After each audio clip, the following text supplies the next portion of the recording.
Like Shannon said, my name's Linnea Williams. I am with Stanford Web Services. On the introduction, she was calling this project management tools for your life.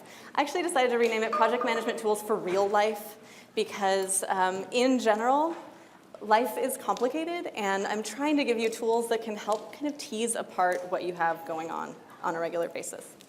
So, this is me when I first started working at Stanford Web Services about 6 years ago. I had never been a project manager before. I had been a web developer and web designer, and I was super stoked, and anytime anyone asked me for anything, I was like, I've got that, it's on my list, no problem. Ask me later and it'll be done. And then, here I am, maybe a year later, I'm in the middle of this room, I'm eating in the middle of a meeting. I am trying to help my team coordinate a hosting platform for 3,000 websites while also managing clients and managing people. I have stress, acne, and I'm like, I need someone to give me a little break here. And that was when my boss started introducing me to some of these tools that I'm going to introduce you to. And then from there, I ended up doing executive training, and so there's some other things from those areas that I'm going to be bringing to this as well. But I want to start with my toughest lessons that I learned through this period. So, number one, you will always have more to do than is possible.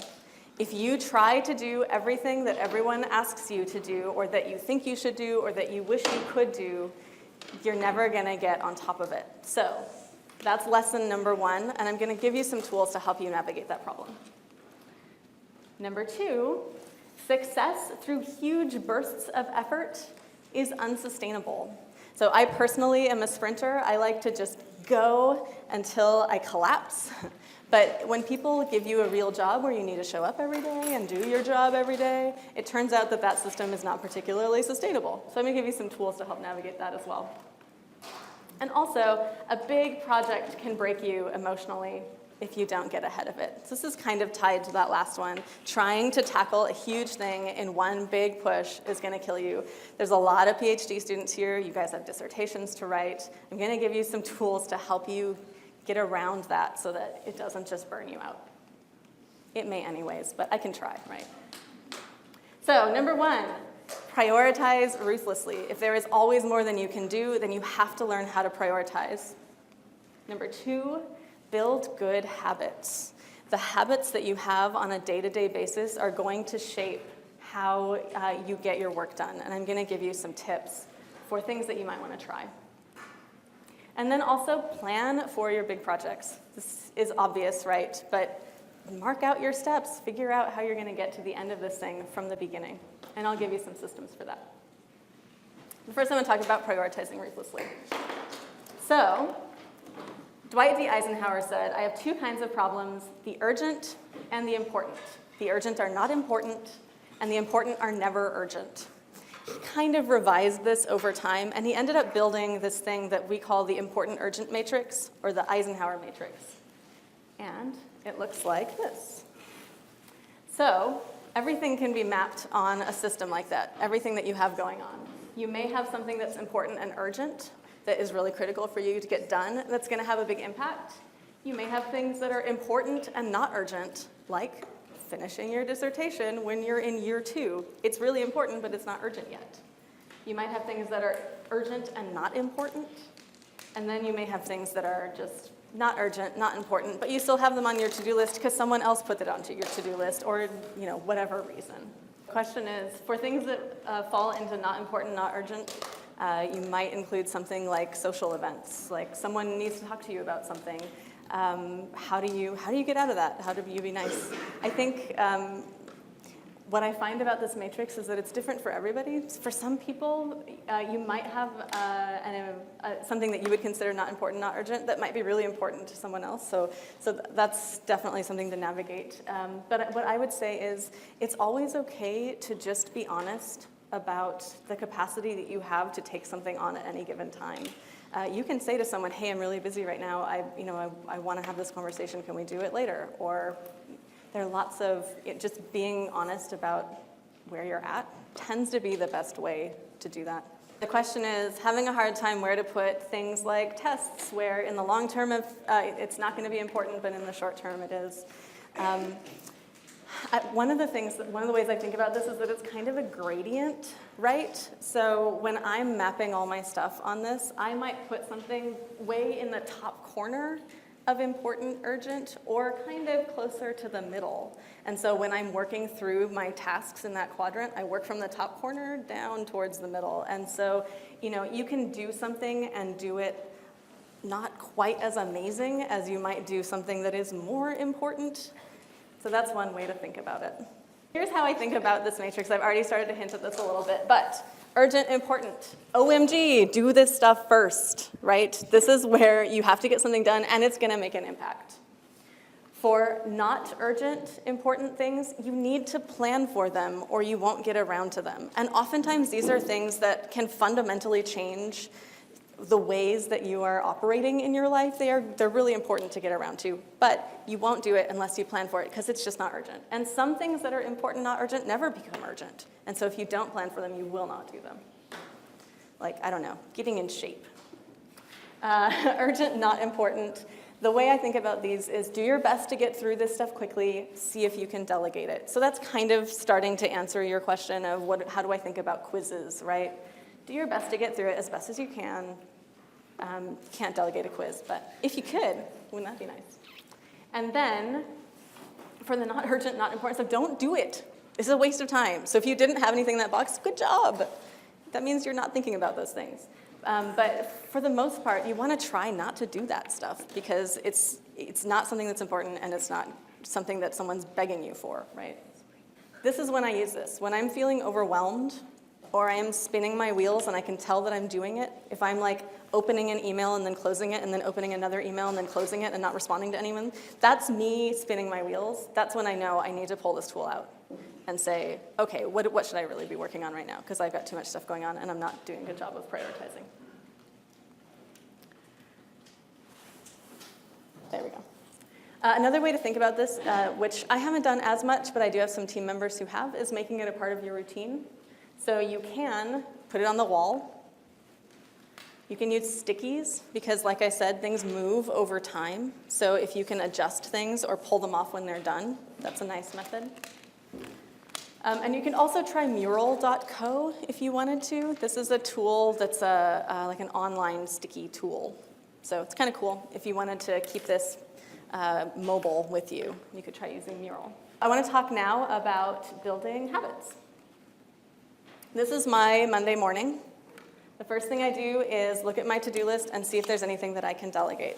I know as a graduate student you may have a little bit less opportunity to delegate, but you might have undergraduate research assistants who could help you, who you could pass things to. So the way I think about this is there anyone else that could do this than me, that would do it, right?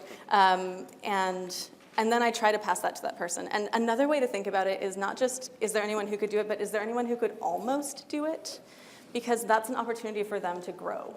So don't only delegate things that are safe. It's okay to delegate things that are a little bit risky to allow the people around you to learn new things. So I'm not going to talk a ton about delegating. I could do a whole session on that, but we're not going to do that today. The next thing I do is defining my top priorities. So I look at my important urgent matrix. What are the 3 things that I have to get movement on this week? Sometimes it's 5, but I try to keep it to 3. And I write those down on a sticky note, and I put it on my desk, and I make sure that it's always present so that if I get into that, like, what should I do right now? I can go back to that list and say, these are the things I really want to move on this week. And then I block my calendar. So I look at my calendar, where I have meetings, where I don't have meetings, and I say, if I really want to get movement on this week, then I'm going to block these 2 hours to work on that thing, to make sure that I not only have the right intention, but I'm making the space for myself to do the work. So my calendar, this is a couple weeks ago, what my calendar looks like. I have all the blue stuff is meetings. I have a ton of meetings because I meet with clients, and I meet with my team members, and I meet with people from across campus, all kinds of stuff. But I have these holds on here. So I know I have to do timesheet review on Monday afternoon. This is a vacation, so I didn't do it that day. But I keep that on my calendar just always to make sure that I do it. Our CIO is coming to campus. I had to make a slide about my team for them, so I blocked time on my calendar to do that. I'm working with the Dean of Research on a project, so I blocked time on my calendar to make sure I worked on that. So I actually color-coded it to make it easier for me to see what things I'm saving time for. But this has been really helpful for me. I know not everybody, this is the Outlook tool that we have on campus. I know not everybody uses this. You might think about it as blocking a whole day, like next Saturday, I am blocking the time to do X, Y, Z. But I do find that dedicating that time can be really helpful. Sometimes I get double booked. Someone noticed, yes. That is an opportunity for prioritization, is what that is. I don't always attend to everything that people invite me to. And that's actually one thing to think about, right, is people might throw things on your calendar. You don't have to attend those. You can evaluate whether or not you want to. Just because the technology says you have to be there doesn't mean you have to be there. The question was, so you blocked time on your calendar. How do you deal with potentially lack of motivation at that point in time, or waiting for inspiration? I think it was Hemingway who used to always sit down and write at the exact same time every single day, whether or not what he wrote was absolute garbage or not. I'm kind of a proponent of that method because usually once you sit, even for 5 minutes, you'll start to get a little bit of movement on something. So that's kind of my take. I do get the inspiration model. Sometimes when I go to do that time, that blocked time, I'll feel like doing something else that is also on my list of 3 things, and then I'll just swap holds and say, well, this is what I did at that time, but it was still of value because it was on that list. So there's a little bit of wiggle room in there. This is a cool tool. Sustain the Chain is a tool that you use to make habits visual on a calendar. So this isn't a weekly calendar, it's a yearly calendar. And this is a tool that Jerry Seinfeld actually possibly invented and or at least popularized. Basically what you do is you take, this is a crooked, cool, artsy picture of this, but you take a calendar, and every single day that you make movement on your goal, you cross out that day. And the goal is to keep as long a chain of X's as possible. So it's pretty straightforward. You can also do it with a little bit more detail on a monthly calendar. So I'm rehabbing a shoulder injury. I'm a rock climber, and I have a torn labrum. Whee! And so I have all of my PT exercises on here, and every single time I do them, I write them on the calendar so I can see it really quickly that I'm doing the work. And I actually had my PT say to me, you're the only person who has ever actually done the exercises that I asked. So using tools works, yay. So on average, it takes about 66 days to build a habit. The range is anywhere from 18 days to 254. But what's nice about this is that you don't have to be perfect. You can skip days and still build a habit successfully. So 66 days, missed a couple, generally you're still going to have established a good new habit. So we're going to send out the link to that Sustain the Chain page right on the top of it, whatever the main thing you really want to get movement on, and just keep Xing out the days when you've been successful. And that could be, my goal is to consider my priorities every morning, right? So it could be compounding the kinds of things that we're talking about. If you're interested, there's a really great book called The Power of Habit. Has anybody read this book? A couple people. So it's a really interesting book about habit formation. Talks a lot about the neuroscience behind it. So memory is stored in the hippocampus, but habit is actually stored in a different place, your basal ganglia. So you could actually have no idea where you live, who you are, and still have like healthy habits on a regular basis. It's kind of amazing. And I think that's what that 66-day period is, right? It's turning something from one area of the brain into a different area. It's storing that in your basal ganglia. But there's a lot of great stuff in this book about how to employ habit in an organization as well to make organizational change. So if that's something that you're interested in, it's pretty cool. I enjoyed that read. I wanted to throw these out here. You guys probably have heard of them. If you're looking for task tracking tools just for your own personal to-do list, Wunderlist is good, so is Todoist. I actually use both because I try to keep decent work-life balance. So Wunderlist is where I keep my work to-do list, and Todoist is where I keep my personal to-do list. I do not combine them because I don't want to see them. I don't want to see my work to-do list on Sunday when I'm watering my plants. Wunderlist has nice tagging. You can do hashtag whatever categories and then filter. So you could say like, hashtag whatever class you're in or something like that, which is kind of handy. Todoist has something similar. They call them projects, where you can have groupings of tasks, but it also has repeat tasks, which I really like. So I have repeat tasks on Todoist to remind myself to water my fig tree. Kind of handy. You can try them both. They both have web browser versions too. Okay, so now we're going to talk about planning for big projects. There's some quite a bit of meat in here compared to our last two sections, so stick with me. Like I said, we want to tackle big, which I am calling important, non-urgent. Generally, they are important, non-urgent if you are planning for them. Hopefully, they haven't gotten into the urgent category yet. Projects, we're going to break them up into tasks and phases and track them. So here's a really simple structure that you can use. This is just what I would do in a Google spreadsheet. I've got a phase. This is for me making my presentation. Phase, planning phase, a making phase, a practice phase. I've written down what the task is. I have statuses here, which you can actually use a tool called conditional formatting in Google Spreadsheets to change the color of a cell based on the text that's in it. Has anybody here used conditional formatting? Okay, you're gonna love it. It's awesome. Assignee was all me because I was the only one doing it. And then I always make sure I have a notes just for reminders to myself. This is a really good, simple structure. You don't necessarily have to go bigger than this. So I want to talk about writing good tasks, though. It's really easy to think you've broken something up into a way that you can achieve it that is going to be motivating and be super not motivated by your tasks. So the key is to have things that are action-oriented. I always start with a verb when I'm writing what I need to do, because then I'm doing something. I like to try to make it attainable, right? So this is something that I can achieve that doesn't require someone else to be able to achieve. I'll talk about that in a minute. And then also relatively small. So generally, you want to try to break your tasks into the smallest unit that is meaningful. Don't keep a large task because you're going to be demoralized when you never get to call it done. Here's some examples. Doable, write outline for chapter 1. Demoralizing, chapter 1. What does that mean, right? That's the most demoralizing task I've ever seen. Attainable, send proposal to advisor for approval. Not attainable, get approval from advisor.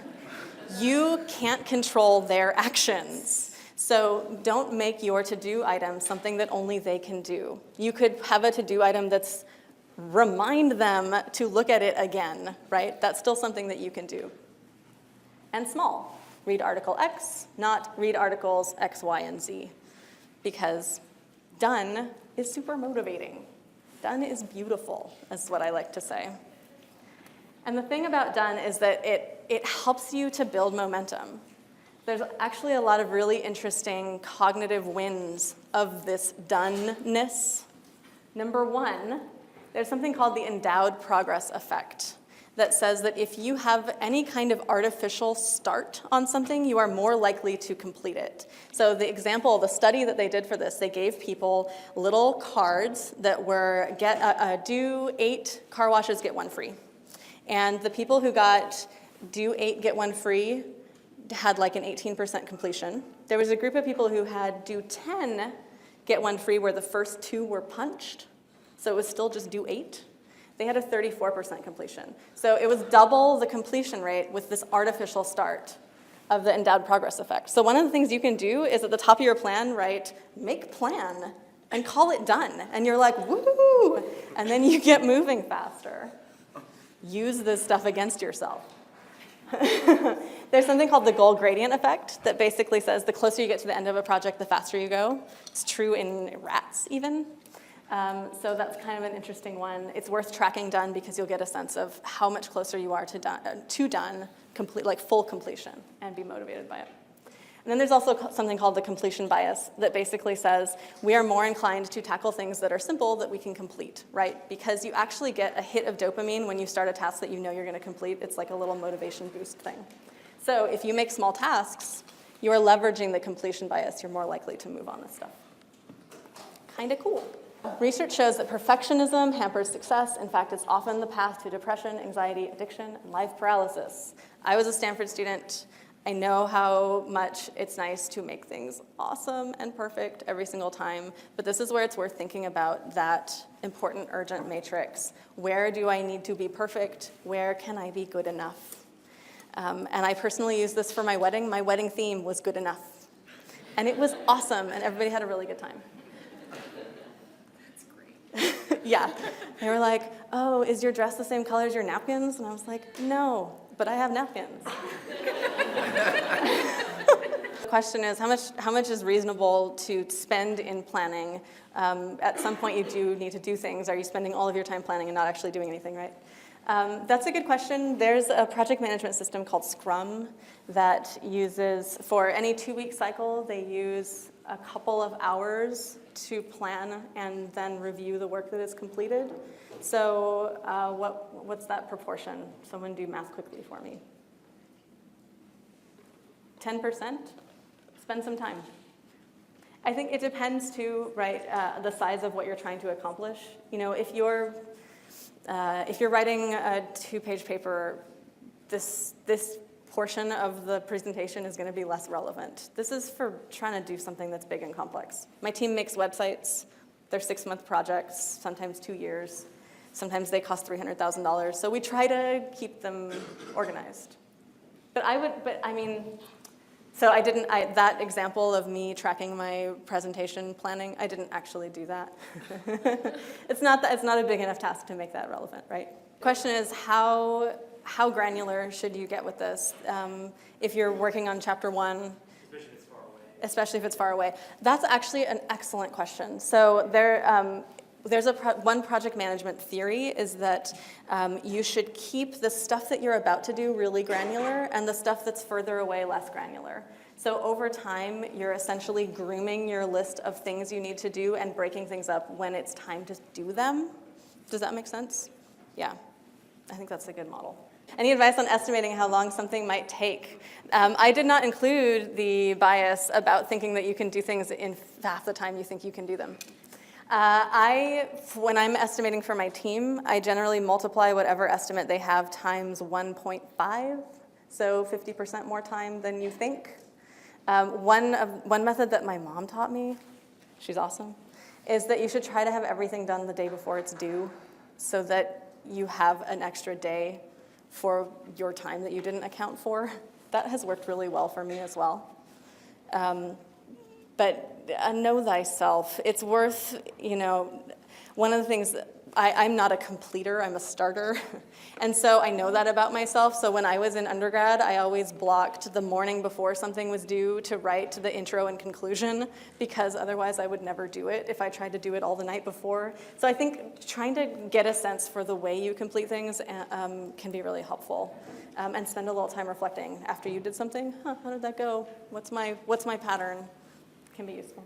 Okay, so just an example. This is a website redesign backlog. Generally, we track our projects in this really heavy-duty, super expensive tool called Jira. But in this one, it was kind of a quick turnaround. And so we thought, well, we'll just keep it in the spreadsheet. And so you can see we've got our status column. We have tasks. We've got assignees. We have the summary of what the ticket is. They're also tracking components, which is kind of like a specific section of functionality. And then in their description, they've got links and various other things in there. But this tool happening in real life. One thing that is not in here that I meant to call out earlier is that there's a meaningful status that people don't think about, which is blocked. I think blocked is super helpful because it calls out where you're trying to achieve something, but there is something in your way that you need to have some kind of intervention to get cleared for you, whether that's knowing more detail about something or making sure that your tools are working properly or something like that. It's really handy to be able to call that out and say, okay, I need to take action here. It's not that it's just in progress, it's actually blocked. So I recommend adding that to your list of status types. I want to talk about conditional formatting, which is how you make these color-coded to-do lists. Does anybody, I guess some folks have laptops. Do you guys want to try this out, or do you want me just to kind of tell you how it works? I'll just quickly tell you how this goes. So you select the column that you want to have conditional formatting on. You can select the whole sheet if you want to, too, but generally it's just a column that I'm attaching this to. You can right-click, and there's a conditional formatting option, or under Format, you can see there's conditional formatting. And then it pulls up this little dialog box that says, Format cells if, and you've got some options, text contains, text doesn't contain. I generally do text contains whatever my status is, and then you can choose a color for the background. So pretty simple. What's nice about it is that it makes your to-dos scannable. You can just see quickly how far have I gotten, what needs to be done much more quickly than if you're trying to read every single row. How much time should you spend formatting your Google spreadsheets to make them look pretty? As little as possible, yes. Not important, right? For me, I'm not interested in conditional formatting on things that for me, it's the doneness, right? You're trying to use that doneness motivation, and so having that be scannable is really helpful. Making conditional formatting on what phase of the project it is, or what chapter it is, or things like that, I don't think that that's particularly meaningful. The only things, generally when I make a spreadsheet, the only things I do is bump up the font because I'm almost 35 and I can't read that anymore. I make my headings big and I turn on the conditional formatting. So that's generally all I do. I told you that I use this for my, no, I didn't tell you I use this for my wedding, but I am talking a lot about it. So this was my wedding spreadsheet. It's all done now, except for one thing, which apparently I just never did. But what I did in this one is I grouped it by month. So I wanted to make sure I was making regular progress. It didn't really matter if it happened on any specific day. I didn't have a day column because that's way too much detail. But it was like, okay, generally in February, I'm going to try to work on flowers and invites, right? Generally in January, and I broke it up that way just to help me spread it out over time. There are other tools for this. If you are collaborating with other people and you want to have threads of comments about things you're working on, you can use Trello. There's a free option for this. It's pretty handy. You can make the same way you have statuses. You can make columns, drag things around. Works fine. Same with Asana, a little bit different, but these are both tools that have good sort of freemium models. You can start using the free version and see if you like it. The question is, how do you make a tool something that you stick to using? Because you may pick it up, feel like you have this enormous productivity boost, right, or something, and it's a glorious week, and then it falls off, you have attrition. I'm all about the simplest tool to get the job done, and that's why I put a lot of emphasis on spreadsheets.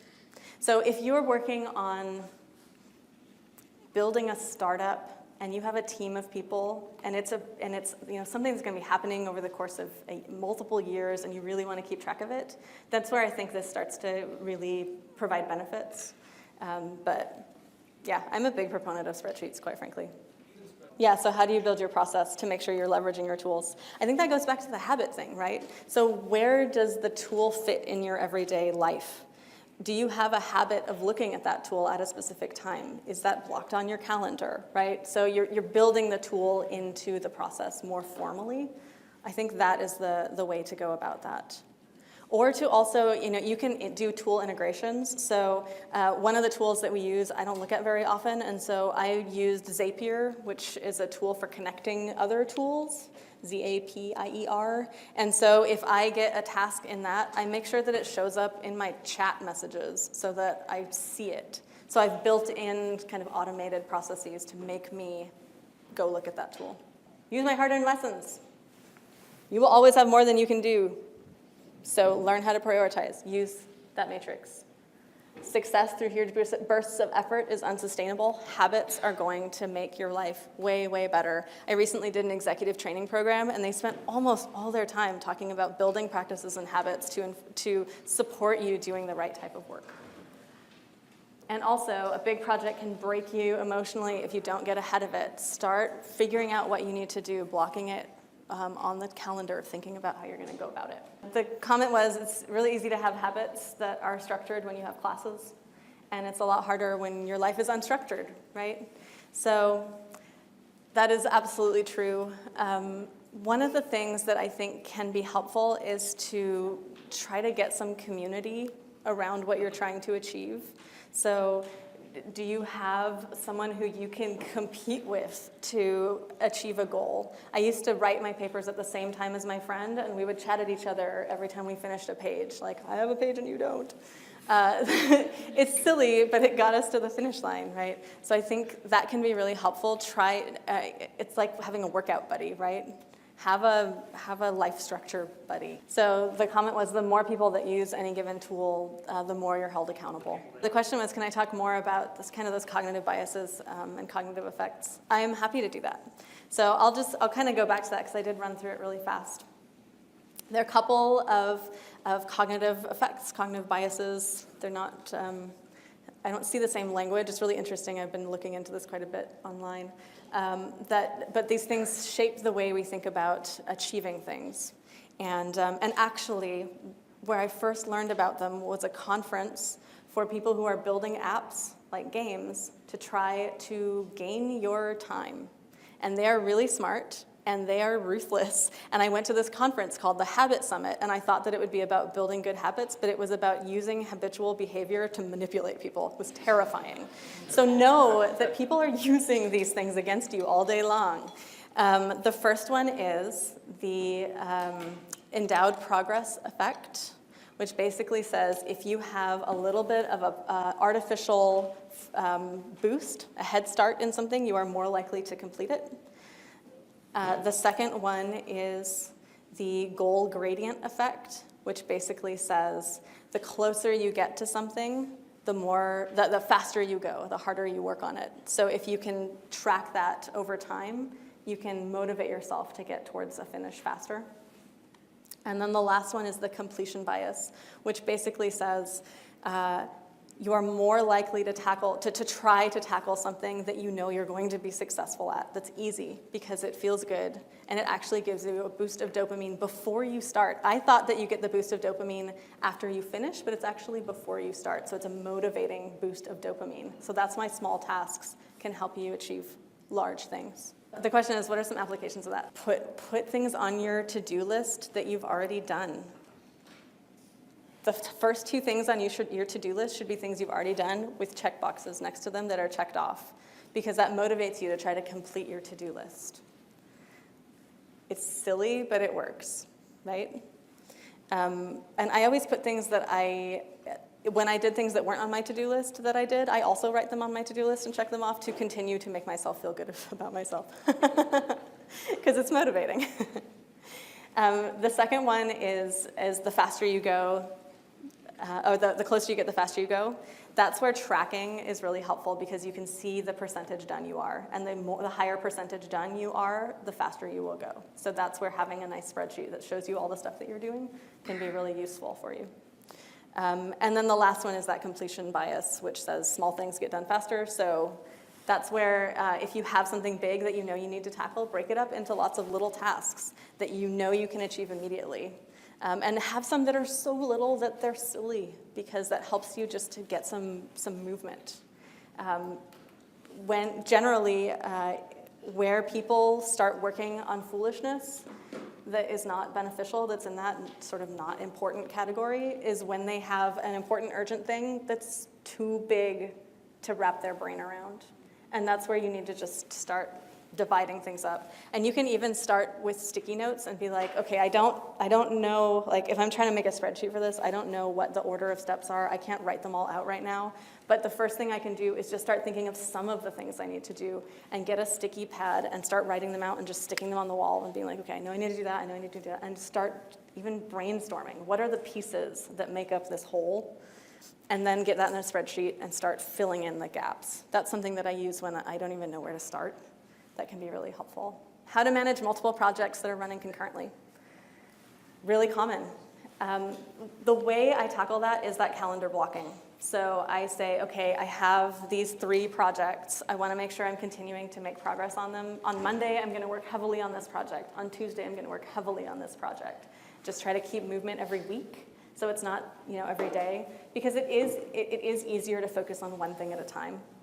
And anybody who thinks that they can successfully, I think we all know this, right? You can't actually multitask. You're stopping one thing and starting another thing and stopping one thing and starting another thing really fast over and over again, which causes a lot of cognitive overload, and it also causes you to work slower. So do the best you can to block time and work on one thing at a time.